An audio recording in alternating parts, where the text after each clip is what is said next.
अगर मुझे ये मेथड पहले पता होता तो शायद जिस सब्जेक्ट में मैं सबसे ज़्यादा वीक थी उसमें मैं अच्छी हो जाती।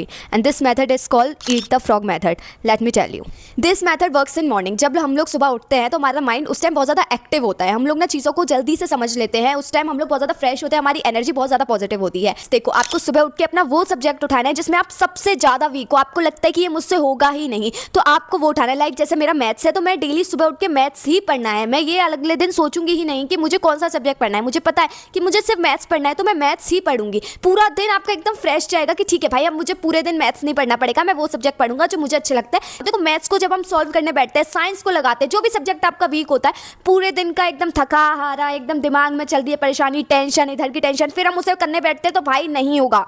इसलिए मेन पॉइंट कि आपको ये मेथड सुबह ही करना है। अगर आप, और आपको एक दिन पहले, मतलब लाइक आपको सुबह करना है तो लाइक आज रात को आपको वो सारी चीज़ें अपने टेबल पे रख देनी है कि मुझे सुबह मैथ्स पढ़ना है, तो पेन, कॉपी, नोट्स, बुक सब कुछ वहाँ पे रख देना है कि आपको सुबह उठ के टाइम वेस्ट ना करना पड़े। खोलो, तैयार हो जाओ, करने लग। And the best part of this method is कि आपको बहुत ज़्यादा मोटिवेटेड फील होगा जब आप अपने सबसे हार्डेस्ट सब्जेक्ट को सुबह ही निपटा दोगे। तो सोचो कि पूरा दिन आपका बिना टेंशन के जाएगा कि आज आपको पूरे दिन मैथ्स करनी नहीं है, क्योंकि आपने वो चीज़ सुबह ही कर लिया, आपने जो टेंशन वाली चीज़ है उसे सुबह ही निपटा दिया। अब आपका पूरा दिन आप अपने जो सब्जेक्ट आपका फेवरेट है, जो इजियर सब्जेक्ट है, वो टास्क कंप्लीट करने में जाओगे और वो भी कंप्लीट हो जाएंगे। Try this method for the 5 days and you will definitely see the difference in overall your studies and you will definitely feel motivated। आपका बहुत ज़्यादा टेंशन कम हो जाएगा। तो जाओ जल्दी से वीडियो को सेव कर लो, अपने दोस्तों के साथ शेयर कर लेना और मुझे फॉलो कर लेना फॉर मोर स्टडी ट्रिक्स।